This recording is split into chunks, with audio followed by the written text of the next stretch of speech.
So in addition to being a supervisory controller, where we set the Jace, for example, on top of a bunch of different field controllers, we can also use a Jace station as a control engine. So we can use it as a controller.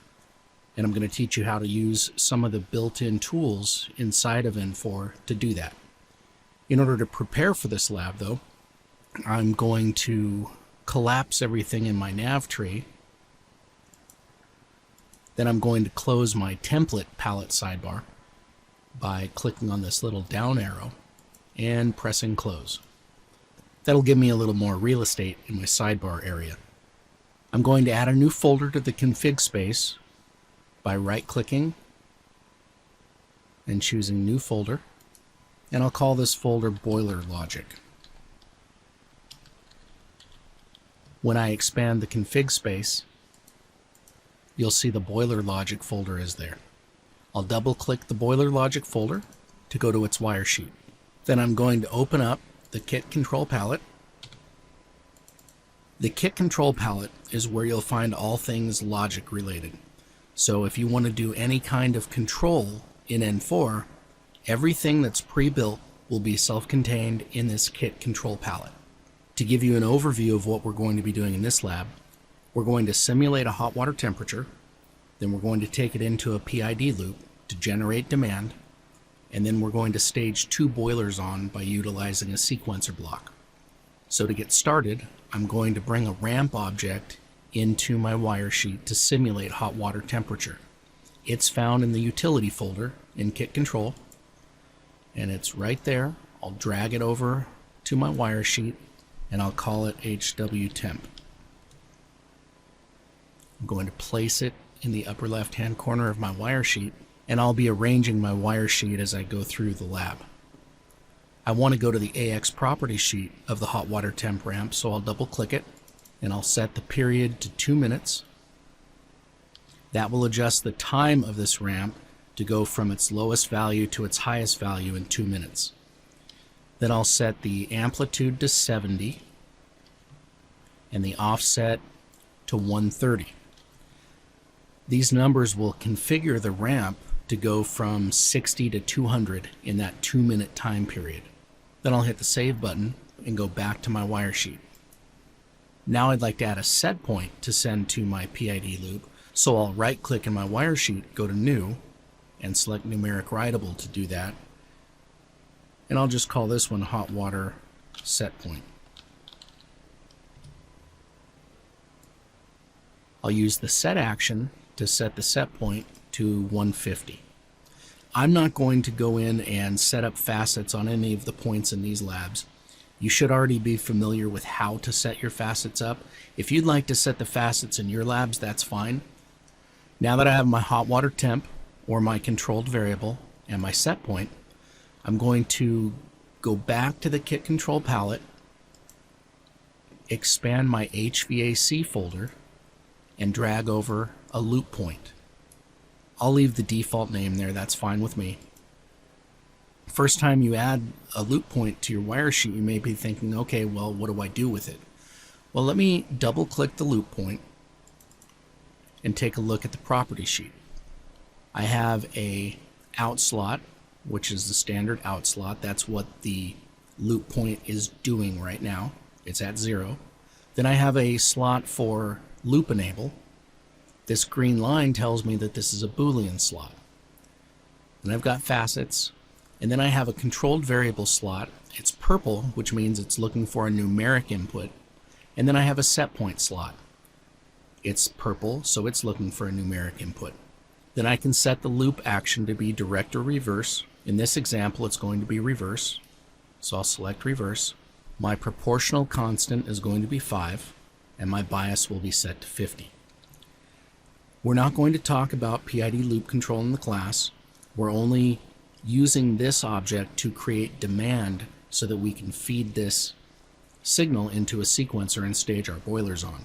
With the numbers that we've inputted, as our controlled variable gets away from our set point, the output will increase from 0 to 100%. I'll go ahead and hit the save button and go back to my wire sheet. When we were inside of the loop points property sheet, we saw a slot called controlled variable, and we saw another slot called set point, but I don't see them on the parent object. Those slots aren't hidden, they're just not pinned out on the loop point. One way to get them to show up is to right click on my loop point and go all the way to the very last item on the list. If you're using a smaller screen resolution than what I'm using, there may be a more button down here, and you might need to expand the more button at the bottom of the right click menu. I'll hit pin slots, and then I will select controlled variable. I'm not going to select set point right now. I'm just going to show you what happens with controlled variable, and then I'll show you an alternative method for linking these things up in just a few minutes. I'll hit OK, and now it shows this controlled variable slot. I'll take my hot water temp out and link it to my controlled variable. Then I'm going to take my set point out slot and link it to the set point slot.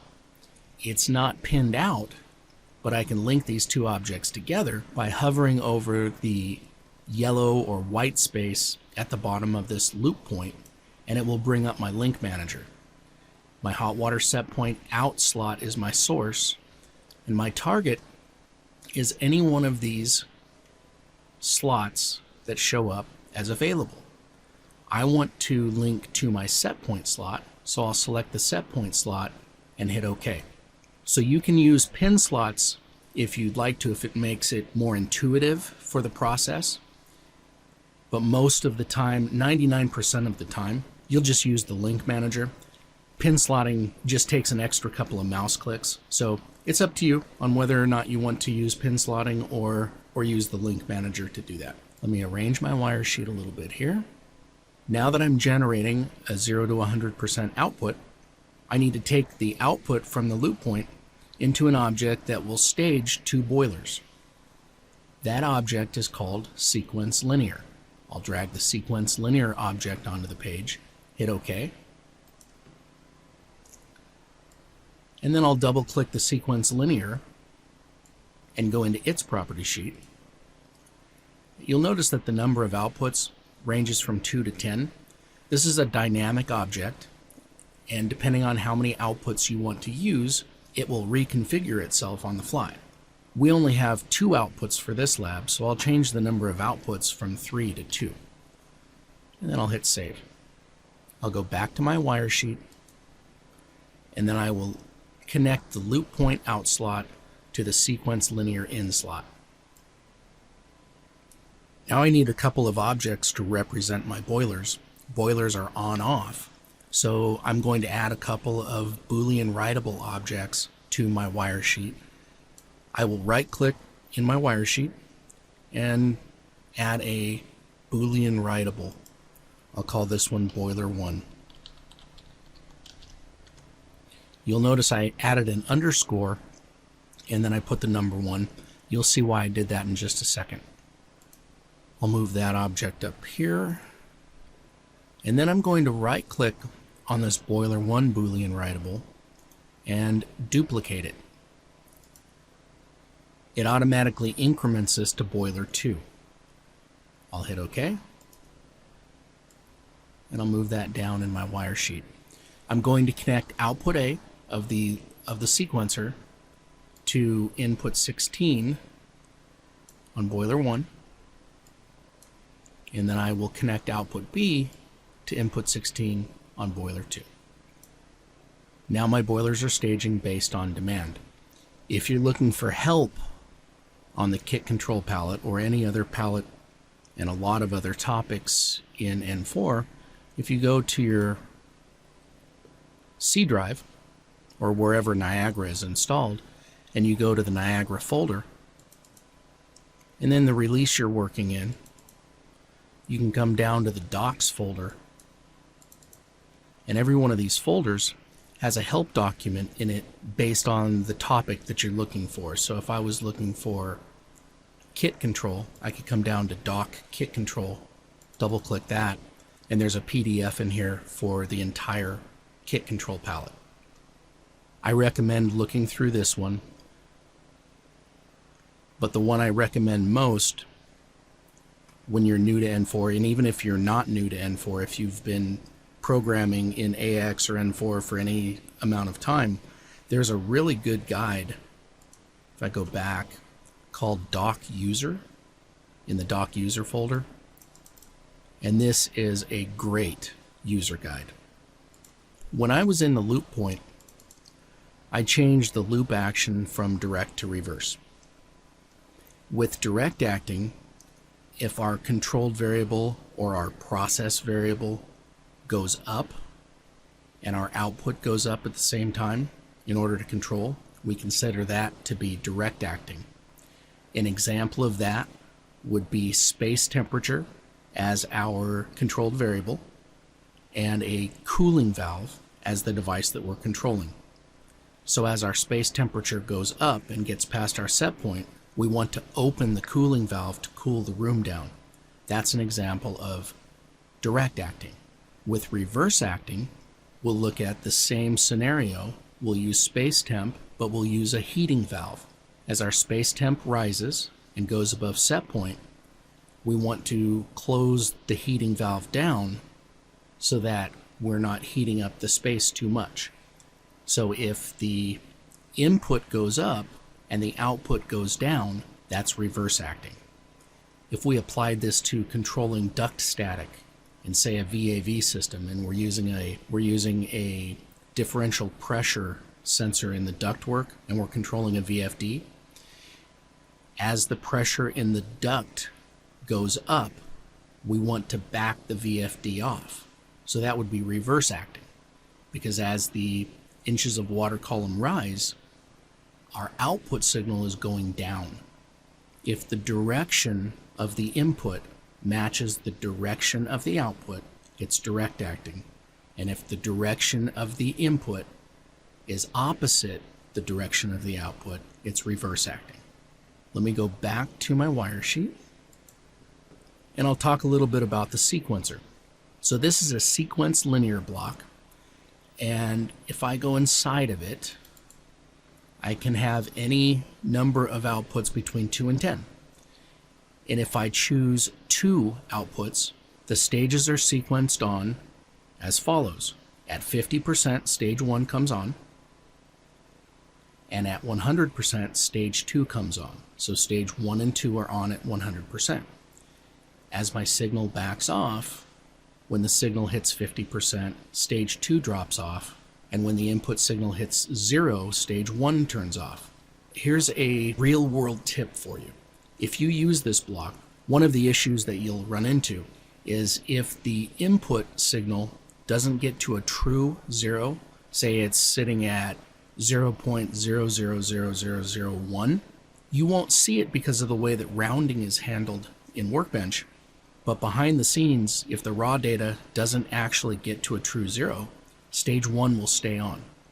And then on the maximum side, if our input gets to 99.9999999, you won't see it because Workbench will handle rounding and you'll see 100%.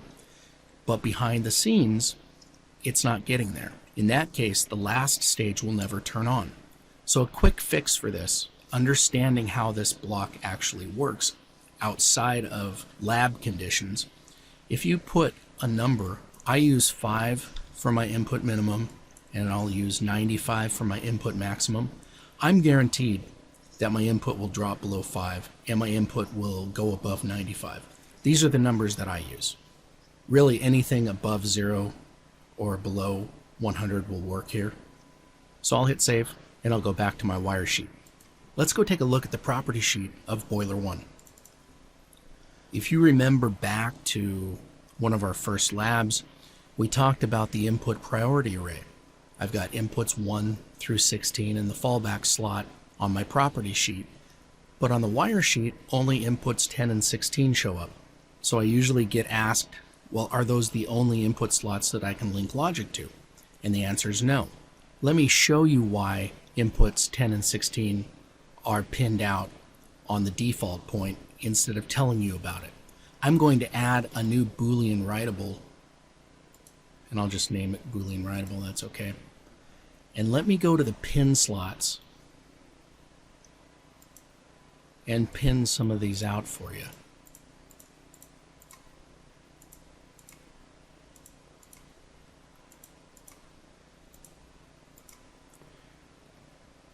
You see how it made my Boolean writable humongous? The reason inputs 10 and 16 are pinned out by default are simply due to real estate on my wire sheet. If every object was this big, we'd never be able to fit anything on the page before it became too big to actually look at. So that's the simple reason as to why inputs 10 and 16 are available by default. I'm going to go ahead and delete this guy. I can link to any available slot just by dragging from an outsource to the bar at the bottom of the point, and the slots that are available on the target object show up in purple here. Input 1, input 6, input 8 are not available to link to. Well, input 1 is an action. It would make sense that I can't link logic to that because that is something that I have to do manually. Same thing with input 8. But what about this input 6? Why can't I link to input 6? Jeff hasn't even talked about input 6. Let me show you what input 6 does. I'll just add another Boolean writable real quick. And I'll go into the properties sheet and look at input 6. Input 6 is tied to the minimum active and the minimum inactive times on this object. So if I set the minimum active time to 30 seconds and hit save, and then if I override this point on and then quickly release the override, input 6 stays true, which holds the output slot on, but input 1 has gone away. It's using this 30-second timer. That's what input 6 does. It just keeps the output slot on for as long as you set the minimum active inactive times. You could use those as anti-short cycling or to get a maximum of so many cycles per hour. Go back to my wire sheet and delete this Boolean writable that I created. So we've created the logic that will control two boilers based on demand. These aren't proxy points. They're not really controlling anything out in the real world. But if we did have a couple of relays that would control our boiler, we could just link from these Boolean writables to those proxy points, and they would control exactly the way that we would expect them to. On this fictional application that we're creating, our boilers need to have a hot water circulating pump that runs before the boilers can be enabled, and it also has to run 10 minutes after the boilers are turned off. So in the next lab, we will create the logic necessary to do that.